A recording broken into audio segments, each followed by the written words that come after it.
If you thought life inside medieval homes was dirty, you haven't seen the streets. In the previous episode, we explored the harsh reality of hygiene in medieval Europe, the smells, the filth, and the conditions people were forced to live in every day. But that was only inside their homes. Step outside, and the situation became even worse. Because medieval streets were nothing like the romantic images we often see in movies about castles and knights.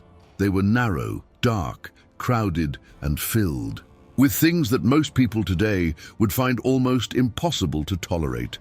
Imagine waking up in a medieval city around the year 1300. You open your door and step outside. The first thing you notice is not the buildings or the people. It's the ground beneath your feet. Not clean stone, but thick mud mixed with garbage, rotting food, animal remains, and sometimes even human waste. Medieval cities had almost no organized sewage systems. Waste management barely existed. People simply got rid of their garbage in the easiest way possible, out the window. Buckets filled with waste were dumped directly into the streets below. Kitchen scraps, spoiled food, bones from animals, broken tools, and all kinds of refuse slowly accumulated day after day. Over time, the streets themselves became layers of dirt and decay. Every day added something new, more garbage, more waste, more rot. And when the rain came, everything mixed together. Mud, garbage, and waste flowed slowly through the streets like small rivers of filth. The smell alone would have been overwhelming, but for the people who lived there, this was simply normal life. They had grown up in this environment, they had adapted to it, and because it was normal to them, almost no one questioned it. But this constant filth created the perfect environment for something else to thrive. Animals. Pigs wandered through the streets eating scraps of food. Dogs roamed freely between houses and markets. Chickens scratched through piles of garbage searching for anything edible. And among all of these animals, one creature thrived more than any other: rats, thousands of them. Rats flourished in medieval cities because the streets offered everything they needed: food, shelter, and endless hiding places. They lived inside walls, under wooden floors, inside storage rooms filled with grain, and when night fell, they poured into the streets searching for food.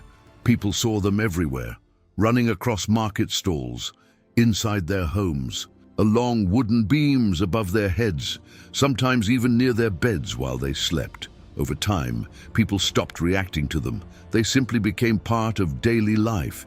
But these rats were not just a nuisance.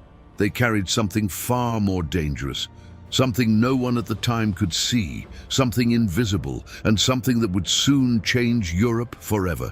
At that moment, most people had no idea what was coming.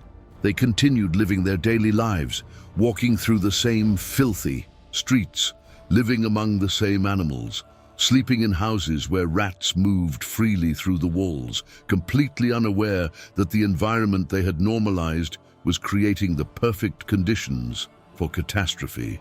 And when that catastrophe finally arrived, it spread faster than anyone could imagine. Entire villages disappeared. Cities lost half their population. Fear spread across Europe faster than any army. And the streets that once carried garbage and waste would soon carry something far worse: death. If you enjoy discovering the dark reality of history, subscribe and follow the journey, because what happened next would become one of the deadliest events in human history, a pandemic that would kill millions and reshape the future of Europe forever. In the next episode, we will uncover the terrifying truth behind the Black Death, how it began, how it spread, and why medieval people believed it was a punishment from God. Do not miss the next chapter, because what happened next was far more shocking than anything you have seen so far.